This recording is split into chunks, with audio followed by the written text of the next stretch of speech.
요셉의 아들 므낫세 종족들에게 므낫세의 현손 마길의 증손 길르앗의 손자 헤벨의 아들 슬로브앗의 딸들이 찾아왔으니 그의 딸들의 이름은 말라와 노아와 호글라와 밀가와 디르사라. 그들이 회막문에서 모세와 제사장 엘르아살과 지휘관들과 온 회중 앞에 서서 이르되, 우리 아버지가 광야에서 죽었으나 여호와를 거슬러 모인 고라의 무리에 들지 아니하고 자기 죄로 죽었고 아들이 없나이다. 어찌하여 아들이 없다고 우리 아버지의 이름이 그의 종족 중에서 삭제되리이까? 우리 아버지의 형제 중에서 우리에게 기업을 주소서. 하매 모세가 그 사연을 여호와께 아뢰니라. 여호와께서 모세에게 말씀하여 이르시되, 실로브와 딸들의 말이 옳으니 너는 반드시 그들의 아버지의 형제 중에서 그들에게 기업을 주어 받게 하되 그들의 아버지의 기업을 그들에게 돌릴지니라. 너는 이스라엘 자손에게 말하여 이르기를, 사람이 죽고 아들이 없으면 그의 기업을 그의 딸에게 돌릴 것이요 딸도 없으면 그의 기업을 그의 형제에게 줄 것이요 형제도 없으면 그의 기업을 그의 아버지의 형제에게 줄 것이요 그의 아버지의 형제도 없으면 그의 기업을 가장 가까운 친족에게 주어 받게 할지니라 하고, 나 여호와가 너 모세에게 명령한 대로 이스라엘 자손에게 판결의 규례가 되게 할지니라. 자, 오늘 이 민수기 27장 1절에서 11절은 하나님께서 이제 말씀하셨던 이 땅 분배의 원칙 가운데 예외 조항이 일어날 때 이것을 어떻게 하느냐 하며 하나님의 은총을 구하고 또 이것에 대해서 하나님이 응답하시는 장면이 등장을 합니다. 자, 하나님께서 이 땅을 분배하는데 장자를 통하여 또 자손을 통하여 계속 이어가게 하죠. 그때 이제 유업을 받는 대표는 아들들입니다. 그런데 이 아들들이 있으면 좋은데 이제 아들이 없을 때, 딸만 있을 때 이 분배가 되지 않고 이제 끊어질 수 있다라는 거죠. 유업이. 그래서 이 유업을 어떻게 할까? 실질적으로 그런 사례가 등장을 합니다. 그 사례가 바로 이제 오늘 말씀 1절에 므낫세 지파 가운데 므낫세의 현손 마길의 증손 빌르앗의 손자 헤벨의 아들 슬로브앗의 딸. 그러니까 므낫세, 마길, 길르앗, 헤벨, 슬로브앗 딸. 그러니까는 이게 이제 전부 이제 5대, 6대까지 가는 거죠. 므낫세, 마길, 길르앗, 헤벨, 그리고 슬로브앗, 그리고 딸들. 그러니까 이제 6대까지 진행이 되는 겁니다. 자, 이들이 아들이 없다라는 건 민수기의 인구조사 가운데 이미 계수가 된 바 있습니다. 26장 33절 보시면은요, 이렇게 말씀을 하죠. 26장 33절 같이 읽습니다. 시작. 헤벨의 아들 슬로브앗은 아들이 없고 딸뿐이라. 그 딸의 이름은 말라와 누아와 호글라와 밀가와 디르사니. 아멘. 자, 아들이 없는 가정이 등장한다는 겁니다. 여기 전부 5명의 딸이 있죠.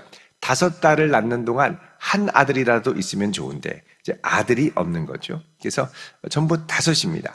자, 이들이 회막문에서 모세에게 찾아와서 이거 어떻게 하면 좋겠습니까? 라고 이야기를 합니다. 근데 3절에 보면 우리 아버지가 광야에서 죽었으나 여호와를 거슬러 모인 고라의 무리에 들지 아니하고 자기 죄로 죽었고 아들이 없나이다. 그럽니다. 자, 이 고라의 반역이 있었는데 그때 가담하지는 않았지만 아마도 다른 어떤 일로 아마 여러 가지 불평 불만을 할 때 이제 연병이 도져서 죽는 일도 있었는데 아마 이런 원망과 불평하는 무리 가운데 아버지가 끼어들었을 가능성이 있습니다. 자, 그런데 아버지가 죽은 것은 자기 죄로 죽은 것이고 그 죄가 우리와는 딸들과는 아무 상관이 없다라고 이야기를 하죠. 그래서 아버지가 죽었지만 아버지의 죄 때문에 유업을 얻을 수 있는 권리가 사라지느냐? 그게 아니라 그 자녀들이 하나님 앞에 범죄하지 않았으면 이 자녀들은 그대로 그 유업을 이어갈 수 있는 자격이 된다는 것이죠. 여러분, 이 고대 근동도 그렇거니와 오늘날 우리에게도 이런 생각들이 있을 수 있습니다. 내가 뭔가를 잘못하면 나의 죄의 저주가 가계를 타고 흘러간다. 이런 생각을 할 수가 있죠. 물론 죄의 영향력이 자녀들에게 안 좋은 영향을 끼칠 수는 있습니다. 그러나 죄 자체가 하나님 보실 때 네가 잘못하고 네가 이렇게 범죄해서 너의 잘못으로 말미암아 너의 아들과 그 이후 대대로 손자들을 저주하며 내가 치겠다. 이런 것은 잘못된 것이라는 거죠. 근데 이제 우리가 옛날에 이 전설의 고향도 많이 보고 또 가게에 흐르는 저주다. 이게 이제 1990년, 2000년대에 아주 우리나라에 아주 유행을 한 적이 있습니다. 그래서 그 메릴린 히킨가요? 그분이 쓴 가게에 흐르는 저주를 끊어라. 이런 책이 이제 나와서 센세이션을 일으켰죠. 그래서 여차하면 가게에 흐르는 저주를 끊기 위해서 나의 멧돼지 할아버지가 무슨 죄를 졌는지 뭐 능지처참을 당했는지 뭐 이런 거 조사해가지고 막 저주의 사슬을 끊는 기도를 하고 뭐 여러 가지 이런 것들을 많이 했었죠. 근데 여러분 이 가게에 흐르는 저주는 없습니다.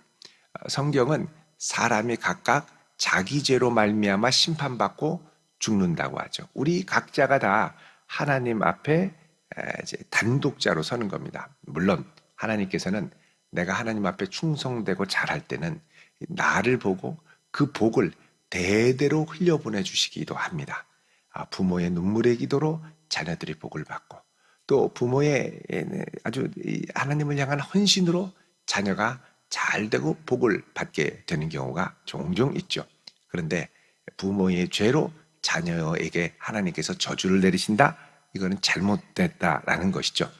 그래서 신명기 24장 16절을 보시면 이 부분을 분명히 하나님이 말씀을 하십니다. 자, 신명기 24장 16절 우리 같이 읽어보도록 하겠습니다. 299쪽 시작. 아버지는 그 자식들로 말미암아 죽임을 당하지 않을 것이요 자식들은 그 아버지로 말미암아 죽임을 당하지 않을 것이니 각 사람은 자기 죄로 말미암아 죽임을 당할 것이니라. 아멘. 자, 각 사람은 자기 죄 때문에 하나님 앞에 심판받고 정죄받는다는 겁니다.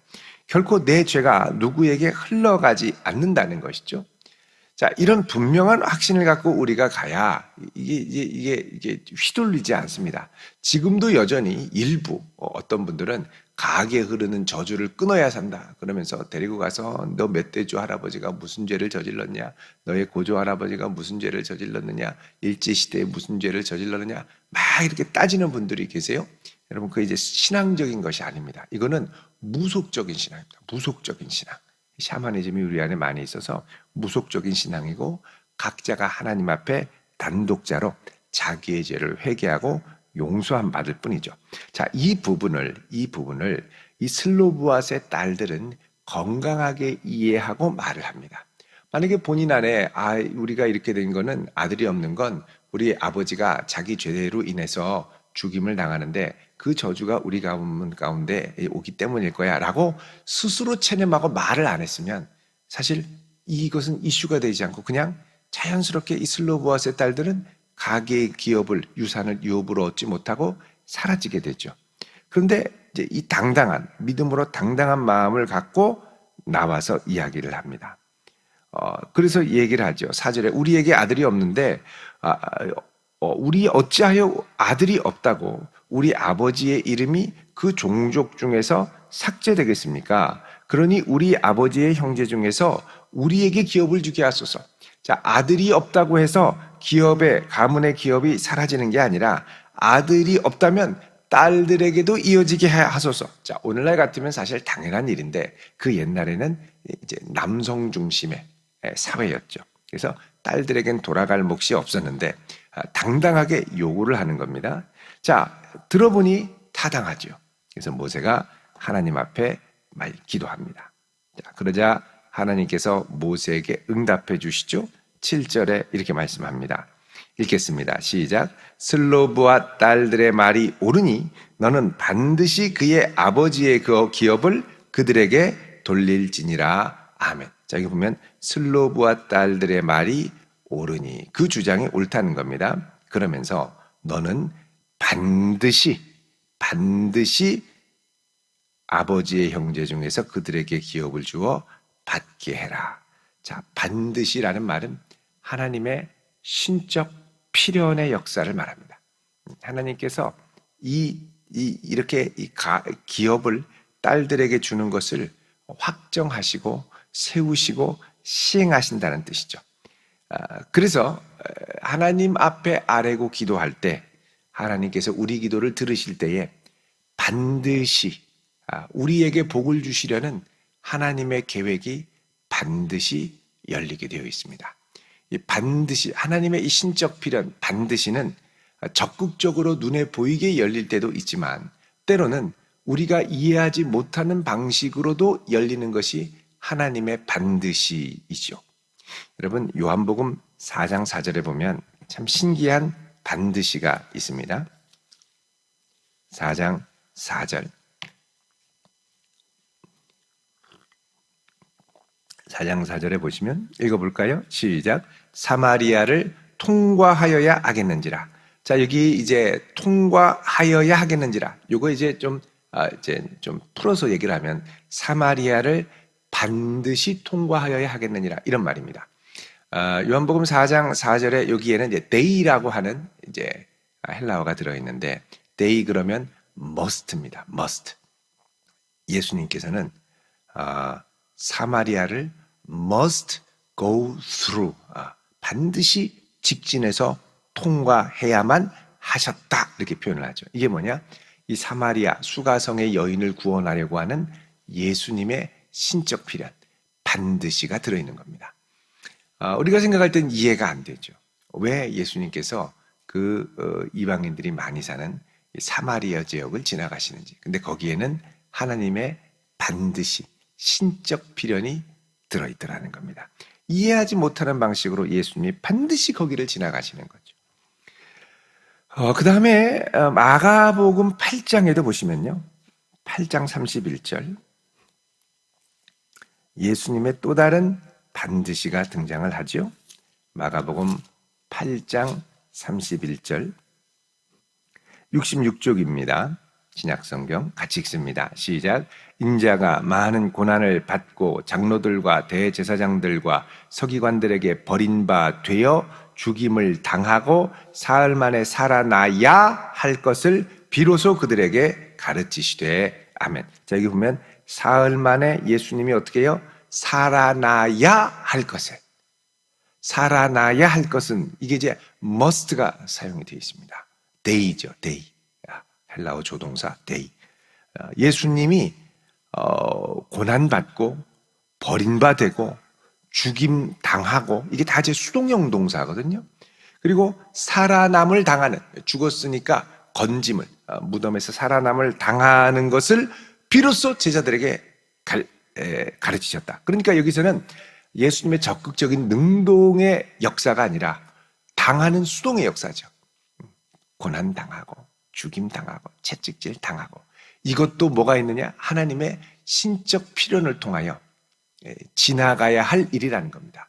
자, 이런 거 보면 하나님의 신적 필연은 우리가 이해하지 못하는 방식으로 이제 하나님의 주도적으로 몰아가심도 있고요. 때로는 꼼짝없이 당하면서 계속 왜 자꾸 이런 일들이 나한테 일어나냐 하면서 몰려갈 때가 있다라는 겁니다. 하나님의 신적 필연, 하나님의 역사와 복을 주시기 위한 신적 필연이 우리를 어느 한 곳으로 몰아가서 반드시 일어나고야 말도록 우리를 강권적으로 이제 끌고 가실 때가 있다라는 것이죠. 이때 우리가 당황할 것이 아니고 이게 이제 내 통제와 계산 범위에 들어오지 않는다고 힘들어할 것이 아니고 하나님 이것을 통하여 제가 정금같이 나오게 하시고 하나님의 뜻이 잘 이루어질 수 있도록 은혜를 주십시오. 그때 하나님의 반드시가 우리 앞에 이루어지게 될 줄로 믿습니다. 여기 하나님께서 다시 오늘 본문으로 오셔서 7절에 보면 슬로브앗의 딸들에게 하나님의 반드시가 이제 실현이 되는 거죠. 응답으로 오는 겁니다. 그래서 너는 반드시 아버지의 형제 중에서 그들에게 기업을 주어 받게 하되 그들의 아버지의 기업을 그들에게 돌릴지니라. 그래서 이제 이 역사를 하나님께서 이루어 주십니다. 자, 36장 민수기 5절을 보시면요. 민수기 36장 5절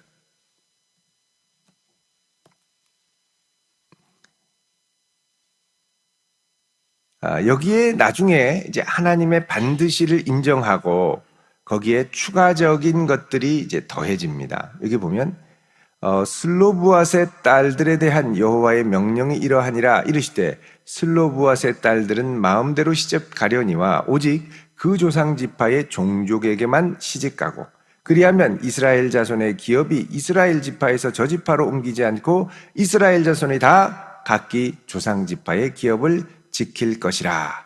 다른 말로 하면 이렇게 이제 아버지로부터 이 므낫세 종족에 해당하는 땅의 기업을 받았을 때는 다른 지파로 가지 말고 시집 갈 때 므낫세 지파 안에 있는 사람하고 결혼해서 이 땅의 유업이 므낫세 안에 머무르도록 해야지 다른 곳으로 넘어가면 안 된다 하면서 추가적인 또 하나님의 그 결정이 내려지는 것을 볼 수가 있죠.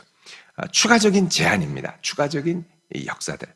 그러니까 하나님의 반드시가 열리고 이 반드시를 통하여 그 원래의 의도, 약속의 기업이 그 자리에 머무르는 것이 더 구체화되며 나아가는 것을 볼 수가 있죠. 8절에 보면 이스라엘 자손에게 말하여 이르기를 사람이 죽고 아들이 없으면 그 기업을 딸에게 돌리고 딸도 없으면 그 형제에게 주고 형제도 없으면 그의 기업을 그의 아버지의 형제에게도 주고 아버지의 형제도 없으면 가장 가까운 친족에게 주어 받게 하라 그럽니다. 그러니까 이것은 하나님께서 이 기업을 어떻게든 보존하고자 하는 더 넓은 의미에서의 이 가계의 기업을 지키는 것으로 보다 구체적으로 자리 잡는 것을 알 수가 있죠. 여러분 이런 거 보면 우리가 구하고 찾고 문을 두드릴 필요가 있습니다. 그럴 때 하나님께서 우리에게 길을 열어주시고 하나님의 의지, 여기서 이 반드시라는 건 하나님의 선한 의지, 우리를 어떻게든 복 주시고 우리에게 은혜를 주시려는 하나님의 필연적인 의지를 반영합니다. 여러분 그래서 이제 우리의 생이 이제 뭔가 이렇게 예를 들면 민수기에 보면 하나님의 이 가계와 가업을 이어가는 법이 있죠. 딱 결정이 되었을 때 우리가 이렇게 됐으니 나는 할 수 없어라고 이제 낙담할 것이 아니라 용기 있게 문을 두드리는 믿음의 시도를 할 필요가 있습니다. 그래서 성도는 운명론이 아니라 하나님의 계획하심, 작정하심, 예정을 신뢰하는 사람들입니다. 운명이라는 것은 무엇인가가 결정된 것이죠. 근데 하나님의 작정과 계획은 결정된 것이 아니라 때로는 인간의 악함과 돌발적인 상황까지를 포함을 하고 인간의 연약함까지를 포괄하는 계획, 이것이 바로 하나님의 작정하심과 예정 안에 들어있는 겁니다. 예정이라는 건 운명이 아니고 하나님의 계획 가운데 특별히 우리를 구원하기 위한 하나님의 계획을 예정이라고 하는데, 심지어는 이 예정조차도, 우리를 구원하고자 하는 이 예정조차도 무엇이 포괄되어 있느냐? 인간의 악함을 고려하는 것이 포함되어 있죠. 왜냐하면 인간이 악해서 하나님께 나아갈 수 없기 때문에 그 악함을 아시고 하나님이 그 아들 예수 그리스도를 보내셔서 우리를 위하여 그 생명을 내어주게 하셔서 하나님께서 그 죄를 다 파격적으로 담당하심으로 우리가 구원 얻는 길을 열어주신 것이죠. 그래서 하나님의 계획은 때로는 우리의 연약함과 완악함을 포괄하는 가운데서도 우리를 살리는 쪽으로 인도하신다는 겁니다. 그래서 우리가 이제 빌립보서 4장 6절에 있는 말씀처럼 아무것도 염려하지 말고 오직 모든 일에 기도와 간구로 우리 하나님께 구할 것을 감사함으로 아랠 수가 있게 된 것입니다. 그럼 그래서 우리의 운명이라 하더라도 이 운명을 기도로 열어갈 수 있는 성도 될 수 있기를 축원드립니다. 하나님의 선하신 계획과 우리를 향한 선한 반드시의 의지가 우리의 기도를 통하여 새롭게 열리는 역사를 경험하게 될 것입니다. 하나님께서는 지금도 살아계시고 우리의 기도를 통해 그분의 선한 계획을 펼쳐가기를 원하십니다. 오늘 이 새벽에 우리의 반드시에 대한 기도가 하늘 보좌에 상달되어 하나님의 반드시가 우리의 삶에 놀랍게 펼쳐지는 것을 경험하는 복된 성도 되시기를 주의 이름으로 축원드립니다. 기도하겠습니다. 거룩하신 아버지 하나님, 오늘 이 한날도 하나님의 능력의 장중에 우리를 붙드사 우리를 향한 하나님의 복 주시고자 하는 신적 필연의 의지가 우리의 기도를 통하여 이 땅 가운데 아름답고도 놀랍고도 신묘막측하게 펼쳐질 수 있도록 역사하여 주시옵소서. 오늘 이 아침 주님 앞에 간절한 기도의 제목을 담아 주 앞에 예물을 드립니다. 주여 응답하시고 역사하여 주옵소서. 이 한 날도 주께 맡기오며 예수 그리스도의 이름으로 기도드리옵나이다. 아멘.